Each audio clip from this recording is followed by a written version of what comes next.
Paglalagay ng sealant naman sa bubong ang feature natin sa video ito guys. So yan si Mister, napakasibag niya, di ba? Wow, sana all masipag. Bigyan ng jacket yan. So bumili kami ng sealant. Tapos meron din kaming sealant gun. So siya na lang yung maglalagay ng sealant sa bubong kasi natulog pa siya konti-konti. So yung bubong namin, yun yung bubong ng kusina. So kahit na bagong gawa siya, so meron pa ring tulo-tulo konti dun sa mga pinagpakuan, saka dun sa may drainage or dun sa may alulod na drainage. Kaya buti na lang yung bintana namin ay merong nakaabang na pasukan or hindi siya totally na grillsan. Merong grills pero nilagyan namin ng pinto kaya nakakapasok pa rin papunta dun sa bubong. So ayan, kapag ka rest day ni Mister, kinukulit ko talaga siyang gumawa ng mga gawain niya or yung mga pending na gagawin na siya lang dapat yung makakagawa. Kagaya niyan, yung pag-akyat sa bubong, tapos paglalagay ng sealant, so siya yung gumagawa kapag ka rest day niya. Actually, yan yung pumunta ako dyan sa buong tapos dyan ako nag-picture.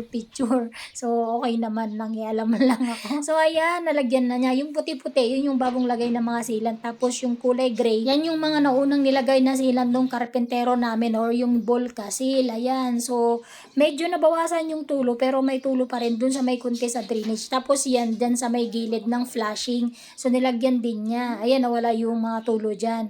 So, nagsisipage kasi yung mga tubig kapag ka malakas ang ulan. O, diba? Ayos.